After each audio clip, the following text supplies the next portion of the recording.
and we are back. So we're just going to have a look now because we are running out of objectives. I'm at a light level 1010 now. That's the problem. That's the problem with that. One of the many problems with Destiny, though, once you get near to level cap and you run out of like daily challenges and that to do, the game just gets tedious and boring. Hey, you know what? I'm going to run the dungeon. I'm 30. I'm okay. I'm 30 light levels short. I might make it though. I might die. We're just going to see how hard it is because at this point in time, it's either grind, grind, and grind for an extra 20 light level, or just give it a go. If I die, then I can at least walk away and go, yeah, I did actually need to grind some more. And I'm You're playing Destiny 2. What's grinding? Oh, hang on. This is cool. Heaven and hell. What is the nine? The nature of the dark.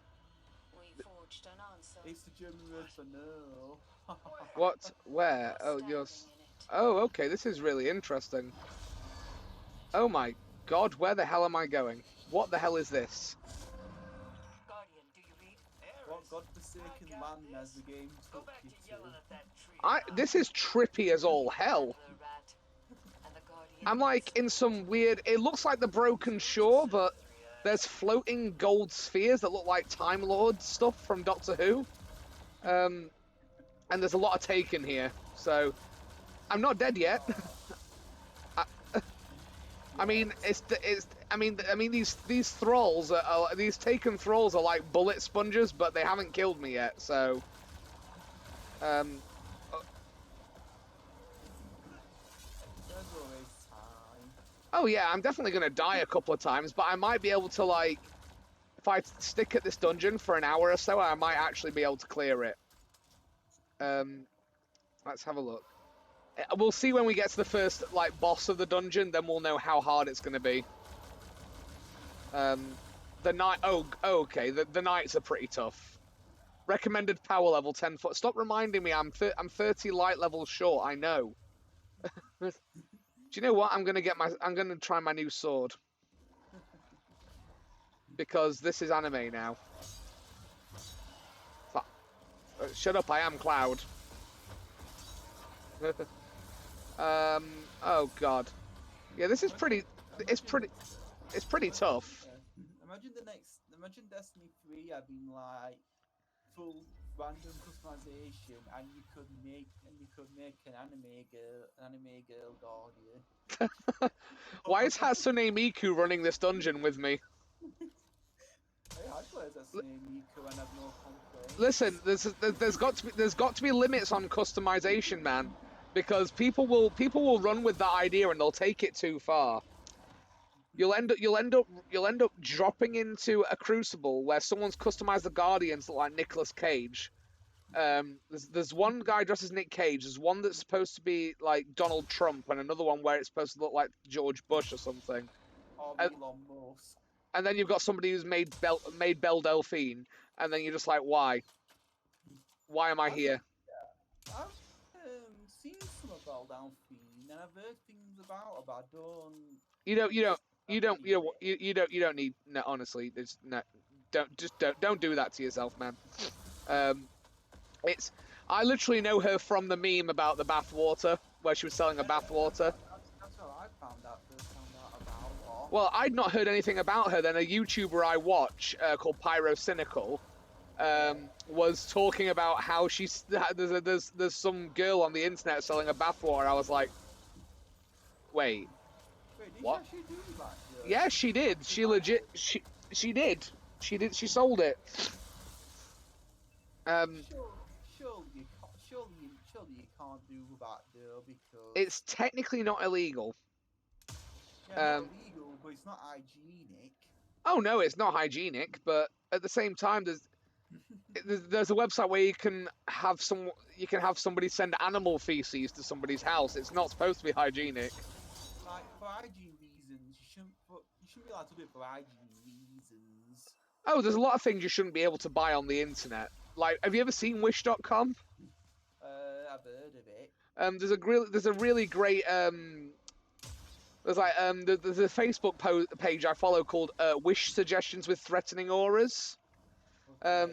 And it's basically where people have like people just screenshot the weirdest things that Wish has suggested that they buy. I've never right. I can tell you one thing. I've never browsed the internet. I've never browsed the internet in a search to buy crack pipes or dildos, but Wish seems to think I want to buy both of those things.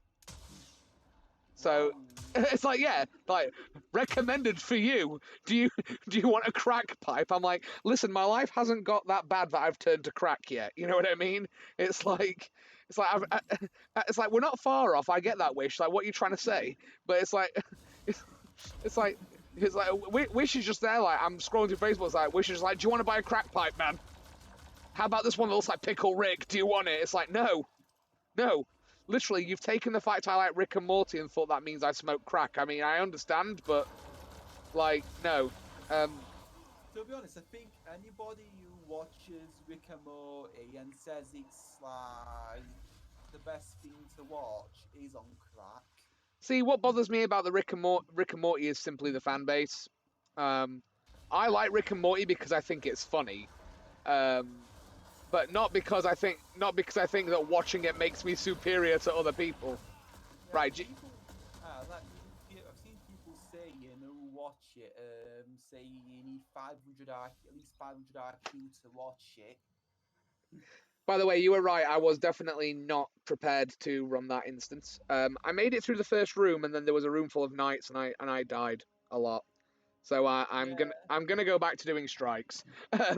But it's but no, it's like what bothers me about Rick and Morty is definitely not the program itself, because the program itself is pretty funny. It's the people who watch it who think they're intelligent just because they think it's funny. It's like, hell yeah, I was good at science at school, but I don't brag about it. I was Like, saying you need 1 million IQ in order to watch anime. to be But you don't. to be fair, you need a 1 million IQ to watch JoJo's Bizarre Adventure. I ain't seen that. I would know because I watched JoJo's Bizarre Adventure. I've heard it's good, but I've never seen it. You need to watch it. It's on Netflix. You don't have Netflix over here. You see, I don't really watch anime as such, to be honest. I it's as much nowadays like as I used to when I was younger. However, I have recently watched JoJo's Bizarre Adventure. Last one I watched was UPA. And it's like, I mean, I've been told to watch a few things. Like, everyone's told me to watch like My Hero Academia, which I've not watched. I'm not watching it. I'm not watching My Hero Academia because it got too many awards at the last award ceremony. See, for me, it's like I wouldn't consider myself an anime fan. There's certain ones I do like, but I'm not a fan of something just because it's anime. So, for example, I really enjoyed Death Note when it was on. Death Note was good. And Bleach. I liked Bleach. I actually wrote the first 3 manga books, to Death Note. You see, everything with Death Note was fine up until they decided to try and make it live action. Oh, I've heard that's not bad. I heard that was terrible. We don't talk about Death Note live action. It's like, I'll tell you one thing. It's like, I would say we don't talk about it, but it's hilarious. I watched the JoJo's Bizarre Adventure live action, and obviously you've not watched JoJo, but my god, I was like, what the hell is this? I think that's everyone's reaction to every anime live action. I mean, to be honest, the Alita Battle Angel wasn't too bad. Oh, that was really good. I actually enjoyed that. And the Ghost in the Shell adaptation was pretty good. Scarlett Johansson playing the main character. I saw that on the 4DX, the BBC. Yeah, I mean, my only problem with it was that they didn't cast somebody who was Japanese as somebody who's supposed to be Japanese. But, yeah, did you hear about when you did the Kim Possible live action? I would definitely... Wait, Kim Possible live action? Yes, that is an actual thing. Wait, is that already out? I don't know if it's out, but I know it's a thing. if Let's hope they're what I want is a Shrek live action. Take them out, please. I want a live action Shrek. So you know Kim Possible's American because you're the American flag you see outside school.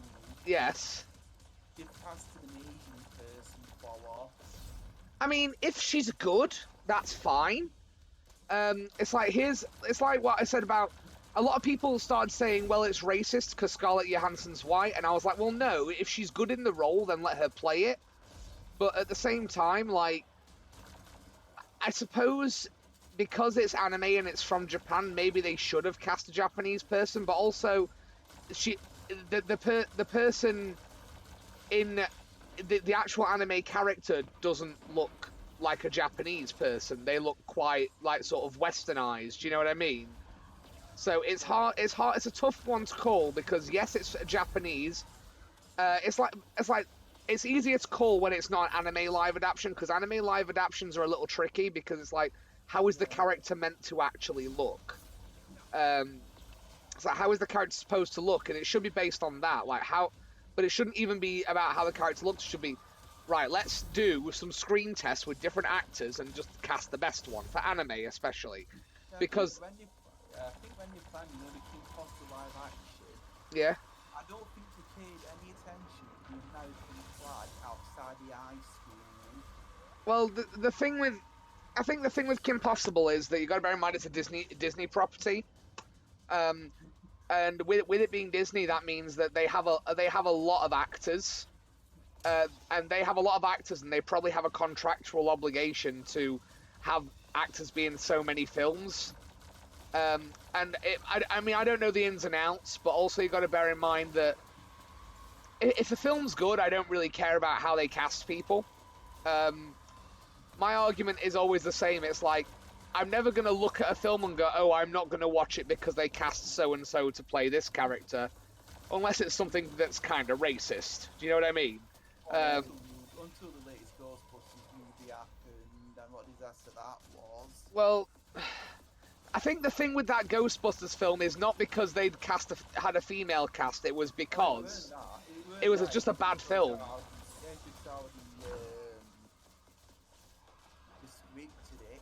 It was just a bad film. Like that film that they could have had, like the best male or female actors or actresses playing the characters in that Ghostbusters film, and it still would have sucked. Like it's like, as I say, it's like a good film. It doesn't matter the gender or race of the main character. What matters to make a good film is good writing. That did not have good writing for my Oh no, it didn't. It didn't, and I was disappointed because I love Ghostbusters. I love the original Ghostbusters movie. Oh yeah, the first movie was good. And it's like, what bothers me about Ghostbusters is that it's not. I say it was nothing to do with the casting for me. It was simply to do with the fact the film sucked, and it was a bad film. And people, and it's like, luckily, a lot of people have seen past. It's not. The film doesn't suck because people are sexist. The film sucks because the film sucks. Like the newest Doom movie, I went to see that. That was terrible. I refuse to watch any Doom film because there's not been a good Doom film. It's like, oh yeah, if you want a laugh about a really awful video game adaptation movie, I highly recommend you watch the Super Mario Brothers movie from like the 1980s. Yeah, you know the new Doom movie? The what? The new Doom movie was so bad it made the first Doom movie actually look really good. And that's saying something because I watched the first 15 minutes of the first Doom movie and turned it off.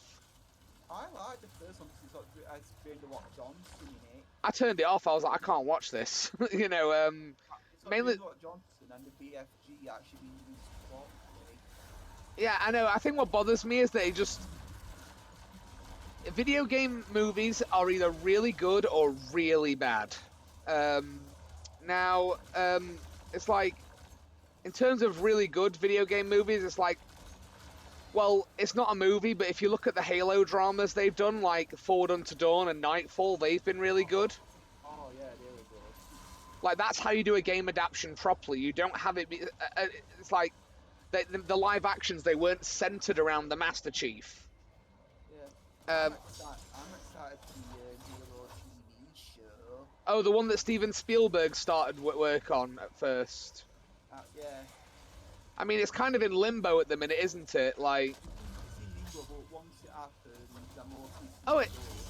from what I understand, it definitely still around, but it's like, I think they started filming for it, from what I hear.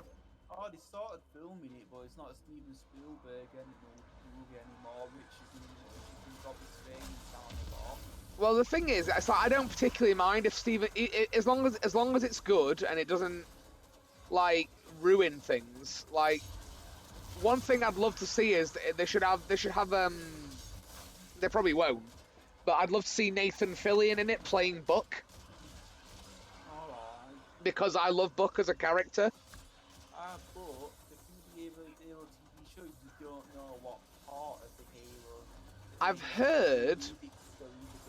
I've heard it's actually taking place around Reach, or it might be Harvest. Probably not Harvest because Young kind of had Harvest explain was involved. See, I'd like to see Reach, but I'd like to see Reach from rather than a Spartan 3 perspective. I'd like to see it from the Marines and ODST perspective. But we already had like pretty much all of Reach, you know. Full of Reach explained, yeah. But it's the other one we had. Yeah, Harvest. Or they could do it around the first contact. So Harvest and the Outer Colonies as opposed to just Harvest. There's already a book to that. Oh yeah, that's what I mean. But like, you know, you take what the book did and turn it into a series, like, you know, but like Game of Thrones is adapted from a series of books. Yeah. I would buy the books, but I just can't be bothered to read outside the gate. I can't be asked to read outside the gate. See, I have read the books. The ones I recommend most are Cryptum, Primordium, and Silentium. The ones about the Forerunners. Yeah. And more specifically about the Didact, which is really interesting. It gives some wider context to the Didact. Yeah. Who for me is like, people didn't like the Didact as a character. I was like, he's really interesting if you know the expanded lore as well. It's like he's a really interesting character, and I actually quite like him as a villain, but he's not. Well, he is a villain, but it's very difficult. It's like you can it's like once you've read the expanded lore, you kind of understand how he ended up the way he did. Yeah. Which is that he didn't trust humanity because of ancient humanity, and because because of the glassing and the flood and stuff, you know. Because you can watch that stuff on YouTube. Oh yeah. But I mean, for me as well, a really good book was Ghosts of Onyx and the Cole Protocol. They're also good books. There's some. It's like people don't. I'm not somebody. See, people don't like. Some people don't like reading, but I love reading. So there's books I've read. For example, like with Gears of War. I read the books, like The Slab, which was about how Marcus ended up in prison just before Gears of War 1. And stuff like that. And I thought that was a really good read because it took you back and gave you like context for, like, just because it gives you context for Gears of War 2 as well, because it's like, how does Marcus Phoenix know Ty for Gears 2 and stuff like that? Yeah. And it explained it. Go on. I've got the book to Halo 3 somewhere. You see, did you see the Infinite trailer? The latest one, yeah, the one what's confirmed, the Banish. The Banish. Yeah. I'm really actually quite glad about that. So who do you reckon he's actually talking that message? I don't think it is. It's not him. It's not Atriox, because they're on about how we are his will, and I'm thinking they are Atriox's will. It's not a brew. Apparently, so when they didn't explain, break it down. Yeah.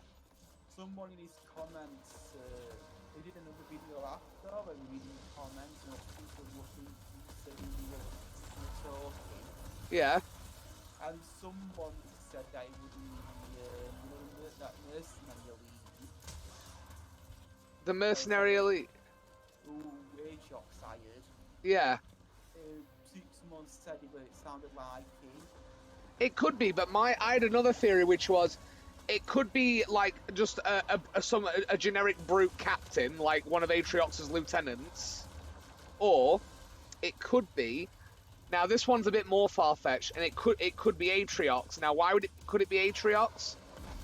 If the banished believe they're fulfilling the will of because we know that the Halo that we're going on to is where the Master Builder had what they called his Palace of Pain.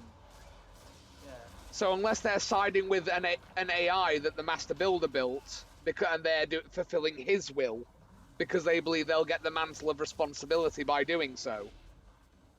Now I think by his will, and this is what everyone else is thinking, is like his will gave me Aatrox's will, so it's got to be somebody under Atriox. That's what I think, but I'm like a slightly more out there theory being that if they they could be talking about his will being the Master Builder, or even if they were. Even if the sort of the smaller Storm Covenant style faction of the Hand of the Didact were to reform, they could still be his will, because the Didact was composed in a book. Yeah. So that means the Didact could technically still be within the domain somewhere, because he's not dead. Yeah, but if you're in domain still, I think wouldn't Cortana be aware of him?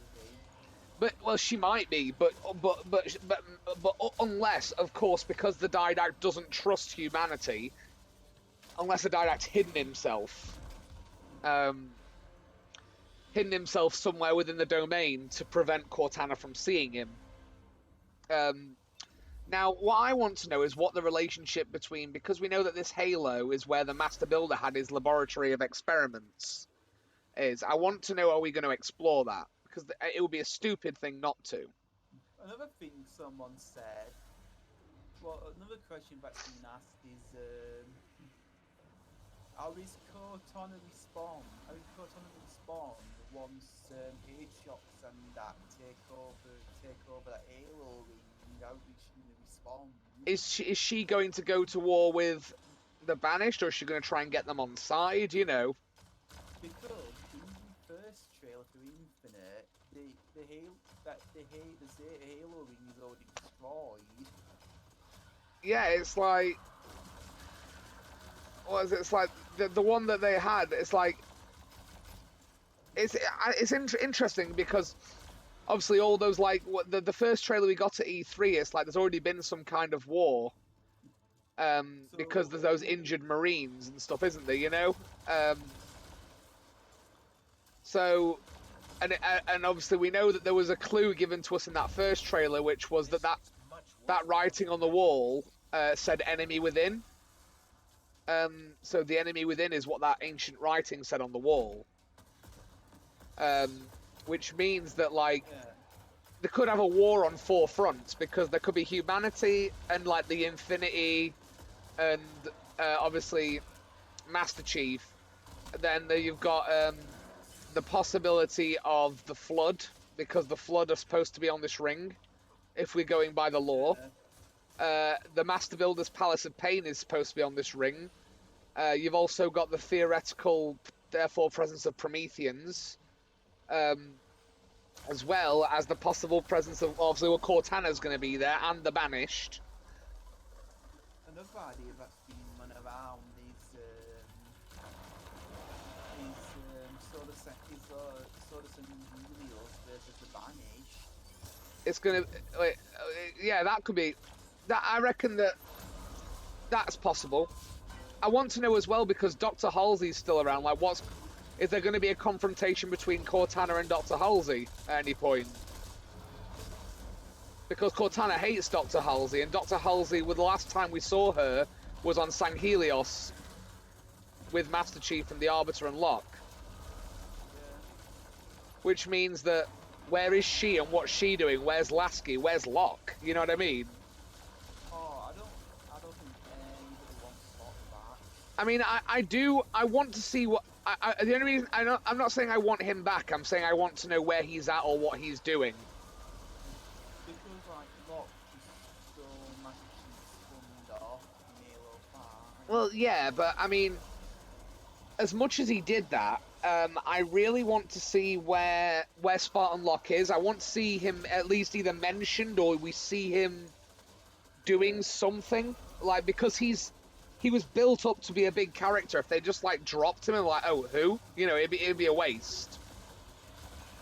Like, because there's a possibility that Locke could be helping us, or Locke could have, obviously Fireteam Osiris could be off doing their own thing.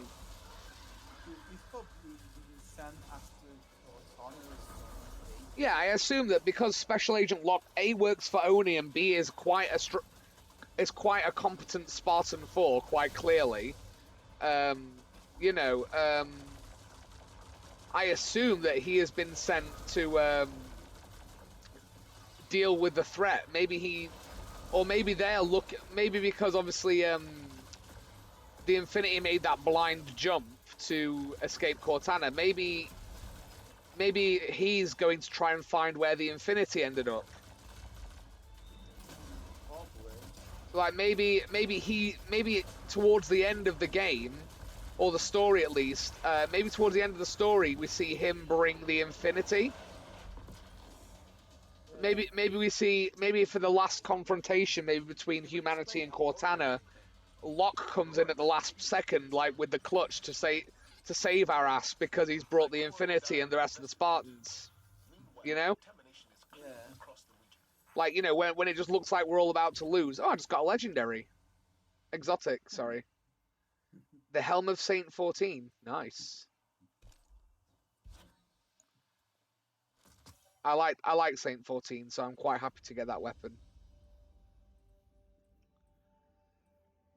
I'm glad that Saint 14 is back as well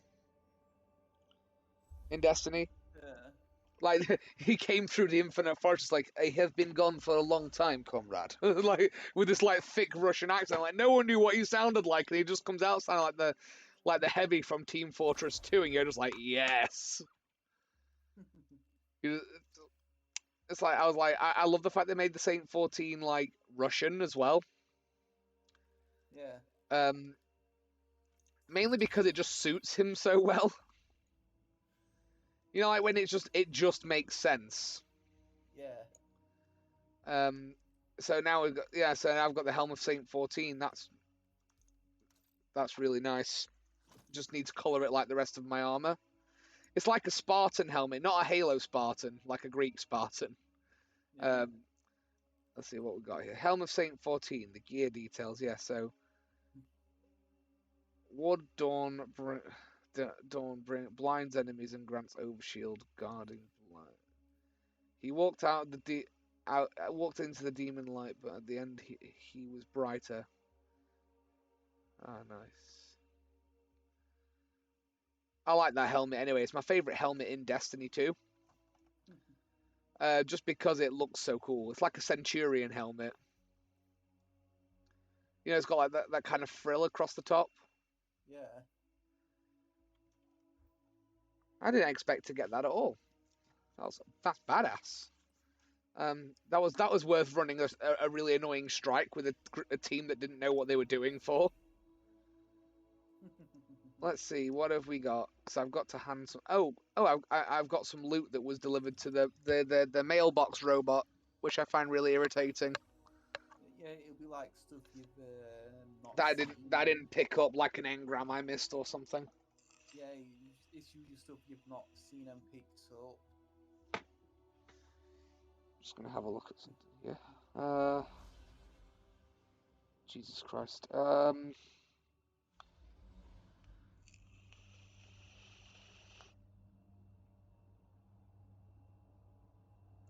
Just seeing if there's any announcements yet, because my brother is looking into what's happening at the weekend for me. Yeah. Because I need to know whether I need to. Because me and my friend are supposed to be going. And, it's like,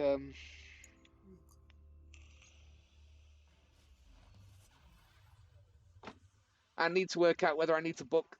Because I think what a lot of places like pubs and venues are doing is you basically have to reserve a table, as it were. Yeah, they are. Yeah, they are.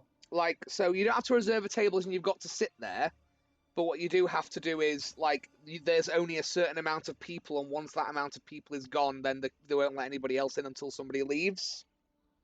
Yeah. Which is fine, because that's the sensible and safe thing to do, right? However, And obviously clean the table afterwards. well, yeah, and it's like with Corporation being a rock nightclub, it's going to be busy anyway. So social distancing might be tricky at best. Now, I don't mind as long as I have enough time, because I bought a ticket thinking that that meant that I was going on the first night, which might not be the case because this is like a slightly different night. It's not properly open. It's kind of open, but they've got to do something a bit different.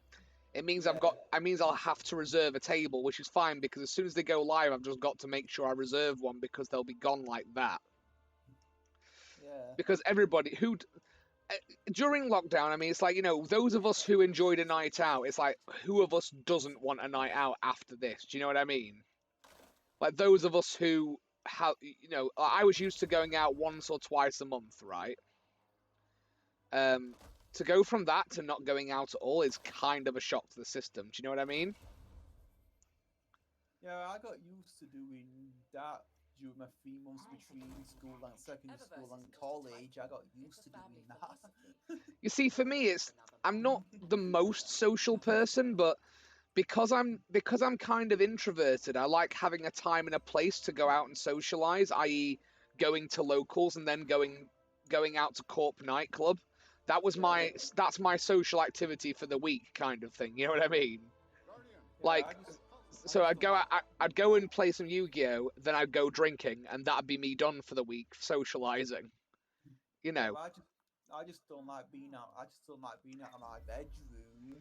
I mean, for me, I used to be like that, but since I had kids and since lockdown, I'm like, just get me out of my goddamn house. Sometimes.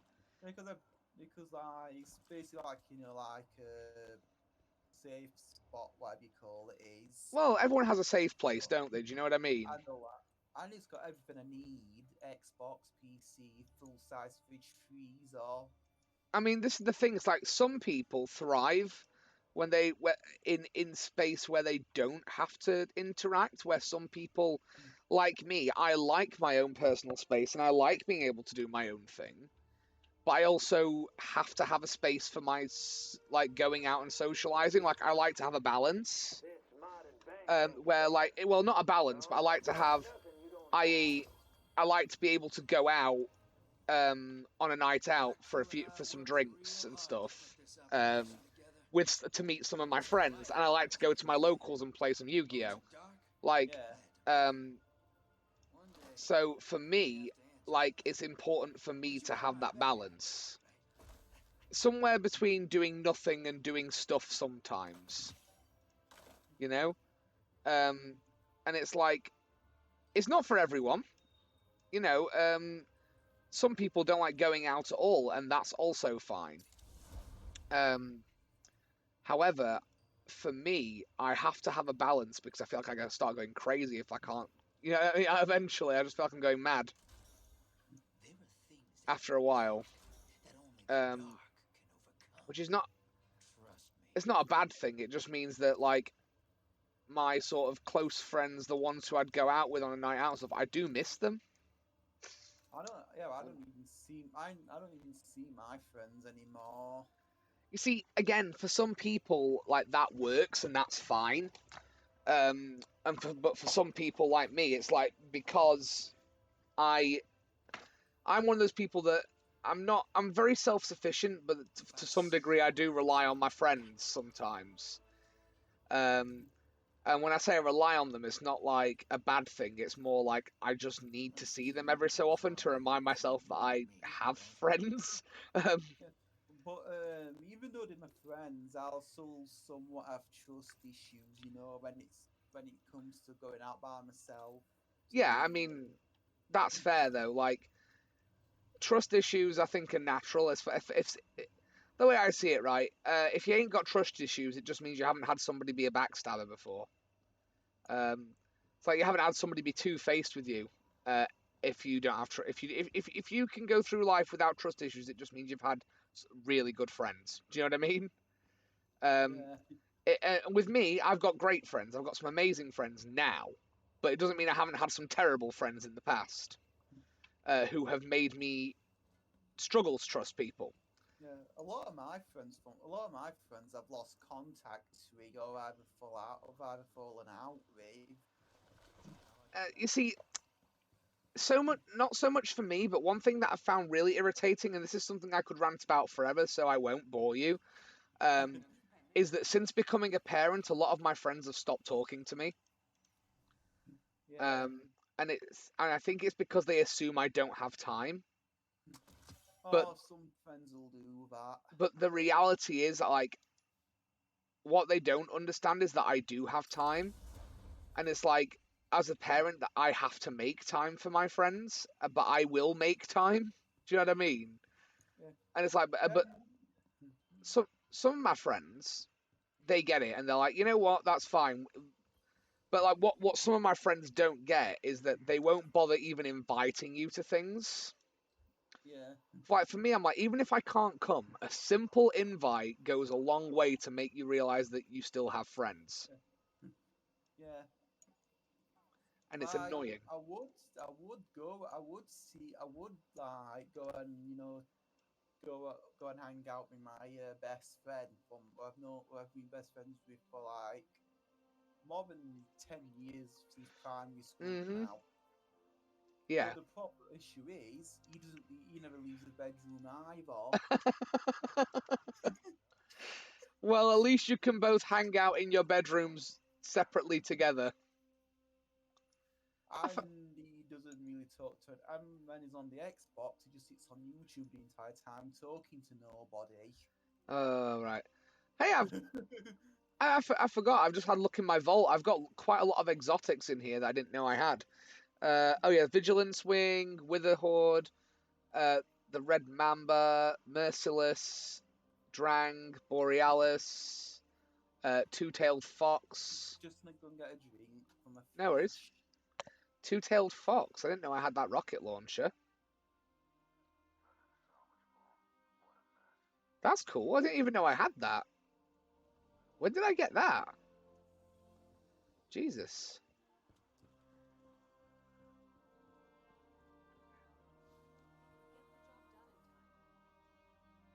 Yes, Guardian, by all means. Let's get started.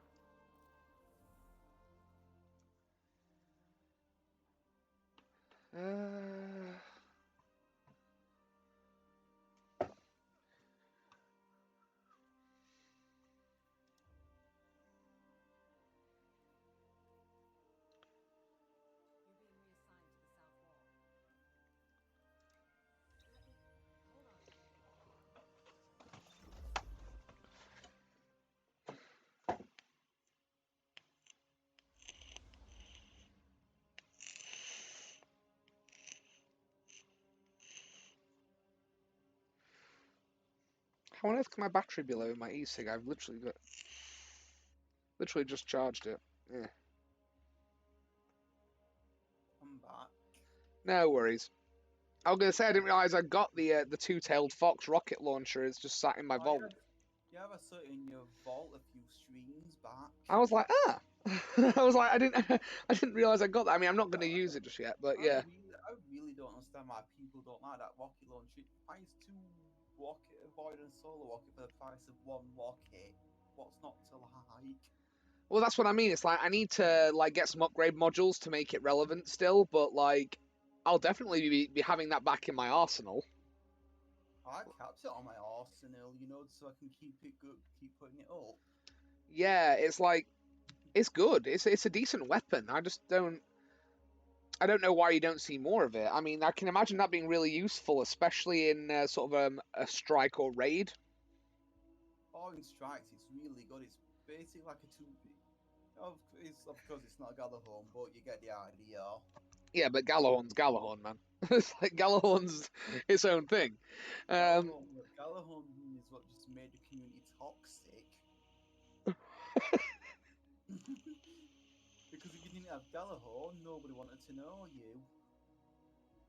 Galahorn was the dragon rulers of Destiny.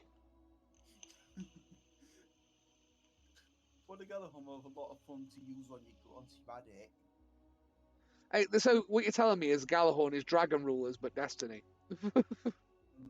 It's like it's fun to use, but not fun if you don't play it or use it. No, it's if you don't have it. If someone knows you don't have it, it's like show off peasant. It's like, well, I'm sorry. What if you just don't like Galahorn? Like for me personally, I like my power weapon to be a melee weapon. Yeah, but we didn't have melee weapons in Destiny 1. No, that's true.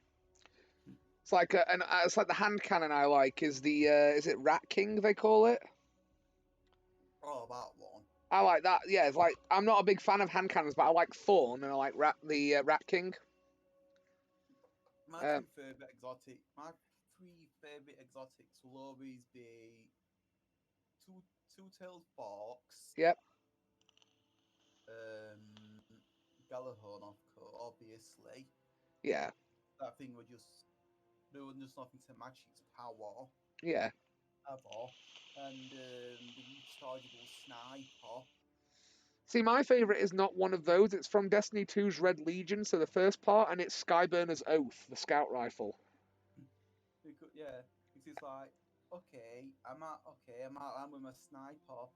But a few moments later, Yeah. already, no, I'm not. It's like, for me, I really enjoyed, as I say, it was Skyburner's Oath, the scout rifle, and the pulse rifle that is the Vigilance Wing, because it's good for Crucible if you've got it. You know? Yeah. It's got like a perk for if you use it. Does more damage against enemy guardians if you use it. But for me, the problem with it is the accuracy is a bit off. And for and I tend to prefer an auto rifle when I'm using in Crucible. Oh yeah. Just because I like the firepower. Because if I'm running and gunning, it's like I don't have as much time to do precision aiming. Yeah. And when you're playing a Titan, a lot of what you do is kind of more up close and personal. But One thing I don't like about Crucible is when you've got one of the like really good scout rifle which kills most enemies in what 3-4 headshots, yeah, and you're putting 5 or 6 into an enemy guardian in Crucible, and then they just go, just turns towards you and just kills you and just massacres you. it is annoying. It is annoying. It's like I mean, one thing, just slightly irrelevant note, but one thing I've quite enjoyed doing is that I think that the stream has been more entertaining and been better having a Discord open as well. Yeah. I think it's been better to have somebody on the stream who I'm talking to, because I mean, as well, the way I see it is because I upload these to YouTube as well afterwards. And it's like it's more interesting for people watching that I'm talking to somebody else. Do you know what I mean? Yeah. Because rather than just me monologuing the whole time, because a lot of the time, what you do find that streamers, it's like one of my favorite WoW streamers is a guy called Asmongold, and he's always got his like stream moderator on voice chat with him. Yeah. So I mean that would help me be streaming it. That would help me when I'm streaming as well. But well, yeah, it's like if we end up streaming at the same time, there's no reason not to. The problem is I usually stream around 5 or 6 p.m. just after tea, just after dinner. I know what you mean. I think with me, because I work 9 to 5 Monday to Friday most of the time, that especially when I'm back at work, I don't get home till about 6:30, 7 o'clock, because I get the bus home. Yeah. Because I mean, I don't know whereabouts in Sheffield you're based, like, but where Charnock. Ah, right. You see, because I'm up at Winkerbank, so just behind Meadowhall. Oh. I mean, Winkerbank's quite a generic term. It's a massive area, but not basically. I'm a 10-minute walk from Meadowhall. Oh yeah, Charnock's like area 50, like to area 51. Nobody knows where it is. I know of Charnock, but again, I have no clue where that is. You know, we mention it to most people. Yeah. So like Charnock bears out like we just said, like we just asked them where Area 51 is. It's You know, amazing. It's like when I used to tell people, because I used to work in Killarmarsh, yeah. and people go, "Where's Killarmarsh?" I'm like, well, if you imagine where Sheffield is and where Chesterfield is, it's kind of in between. Um, it's like a little tiny village on the way towards Chesterfield. I know what's funny as well. Yeah. There's only one bus down to where I live, which is the number 51. Oh So yeah. we basically are Area 51. You see the 50. I used to get the 51 to go to my friend's house because he lived at Crosspool. Yeah. So I think with you it's the other way because 51. I live at the terminus at the very end. Right. So at 51, because when I caught it, it doesn't say Charnock. It says 51 Lodgemore. Ah, you're going The opposite way. So I go home then. Yeah. So when I caught the 51, because I used to live at Crooks, if you know where Crooks is. Yeah, no, Yeah, near Broom Hill, not far from town. I used to live up there, and I lived at Walkley before that, which is just past Crooks. yeah, when we get home, it's got to say Sean. Oh, I know, yeah, because when I caught because I used to go up to, because I used to walk from Crooks to Crosspool because it was like 10-minute walk. So when me and my mate Jacob, who used to live up there, he now lives in Hillsborough, which isn't far, which is like opposite end of town for me, but I can get on a tram from Meadowhall, and I'm practically outside his house if I get to Middlewood tram stop. So I used to live at Middlewood myself. When I first moved out and I got my own flat, when I was with I was with somebody called Sarah at the time, who didn't come to locals or anything, so you wouldn't have met her. But we lived on Middlewood Road, which was really great for both of us because she worked in town and so did I. But then, of course, before that, me and her lived in Barnsley. Anyone there? Oh, can you hear me? Hang on a sec. I think we've disconnected. Oh. Can you hear me now? Okay. 1 minute.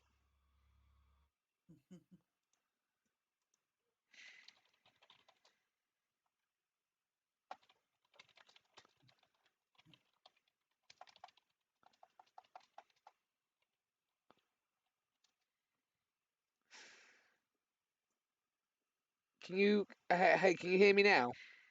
I can hear you. Yeah, sorry about that. My internet disconnected momentarily.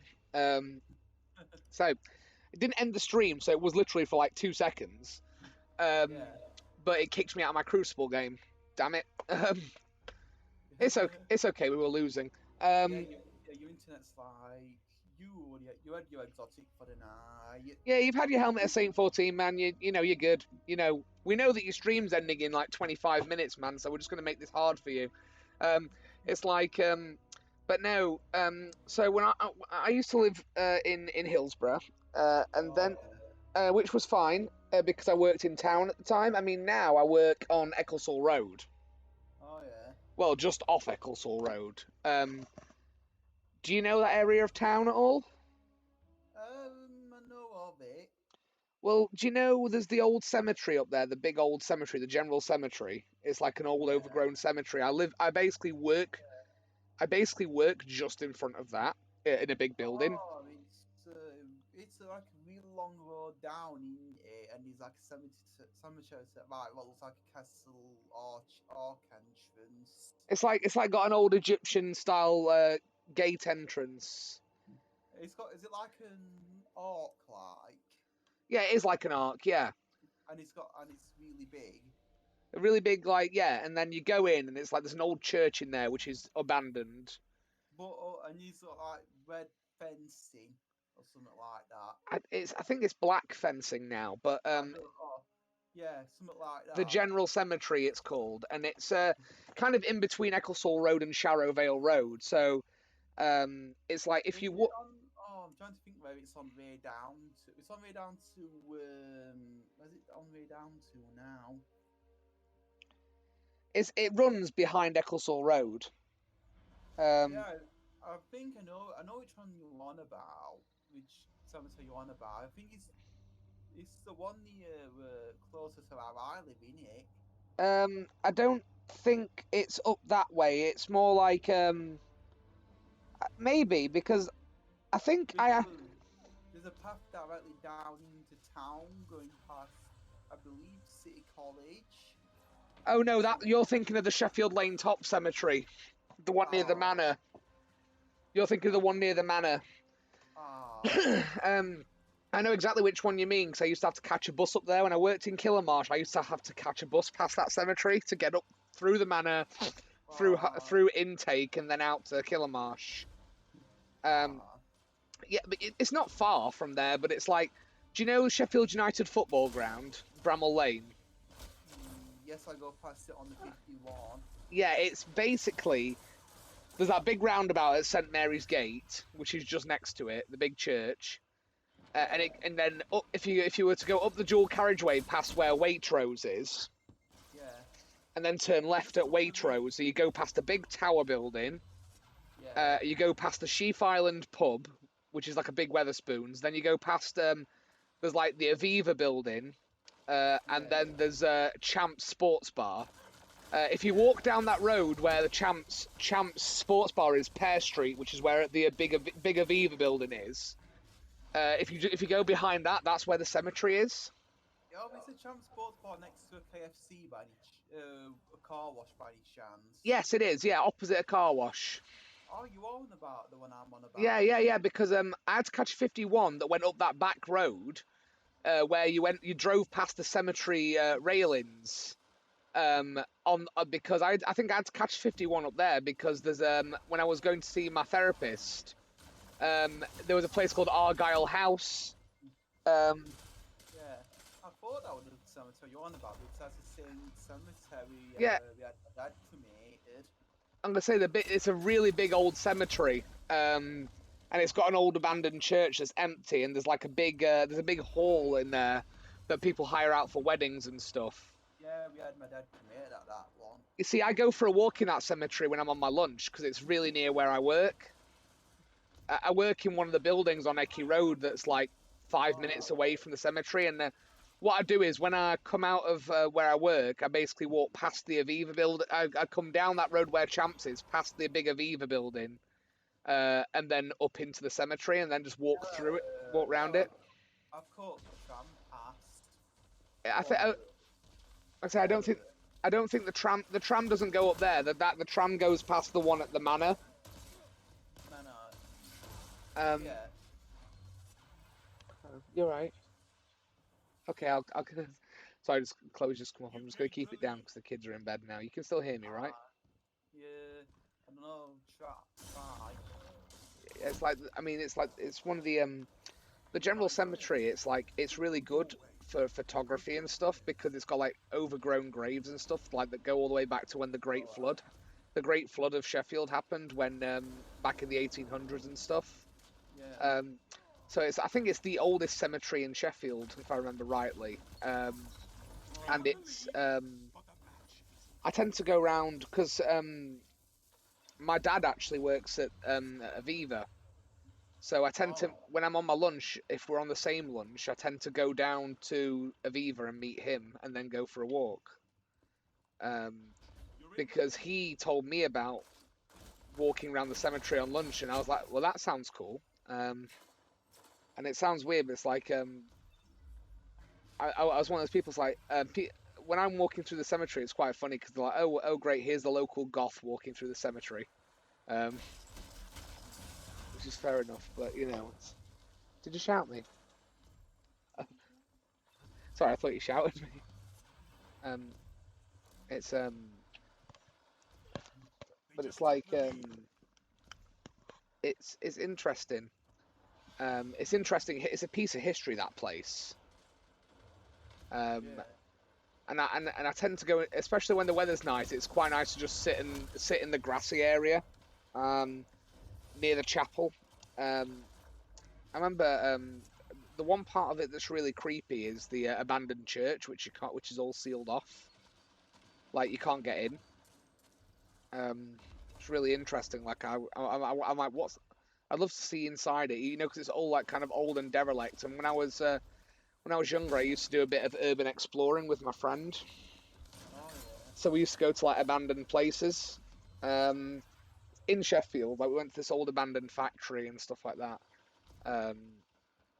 Not kind of near where.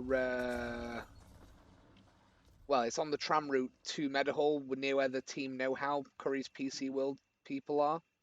yeah. Yeah. It's like just past what do they call it now? I think it was the Hyde Park tram stop. They called it. I think it was Hyde Oh, Park, yeah. and it was like an old abandoned factory, and I believe someone said it was an abattoir, so like a slaughterhouse, which is even weirder. Um, it was definitely weird, and it's like you could, and it was so funny because we ran into a bunch of cosplayers who were doing a photo shoot because it's like they were Deadpool cosplayers. So they were doing it like in this old burnt out like outhouse that looked like it had been destroyed. Like there was just bricks everywhere and it was burnt down. And there was you know, so they had I say Deadpool cosplayers. There was a couple of Deadpool ones. There was one guy who was like Suicide Squad Joker. And there was like a Batman cosplayer and stuff like that. It was quite cool actually, you know, because it looked like a really good place for that kind of photo shoot. It'd be quite a good place for Destiny cosplayers actually, if they were trying to do like the sort of EDZ. It would be quite suitable for that. But it was weird because we could hear voices and we were like, "Are we the only ones here?" And then we went around this corner, and there were a bunch of cosplayers and we're like, "Oh hi," and then it was like, there's a graffiti artist who must go in there and just do work of art on the walls in the factory. And he did this massive Sauron, you know Sauron from Lord of the Rings, like when he's in his suit of armor. Yeah. There was one of those on the wall, like really well done, like really realistic, and it's been done with spray paint. And we were like, oh my god, this must have taken like maybe weeks. Yeah. Because it was like massive. But it's really interesting. And it's like, and it's something I always wanted to get back into, but it is technically trespassing and therefore illegal. So, you know, it's like, not you don't usually get in trouble, but it's like there was some people I watched on YouTube who they called themselves Hell on Earth, and they go to like supposedly haunted locations that are abandoned as well. And they went into the old town hall. So do you know in town centre when you go down towards the castle market? Yeah. And you've got Spink Hill, which is like where you've got the you've got like that the Meltdown Gaming Lounge bar now and stuff like that. Yeah. Not far from there, if you go around that corner near where the B&M Bargains is, there's the old town hall building.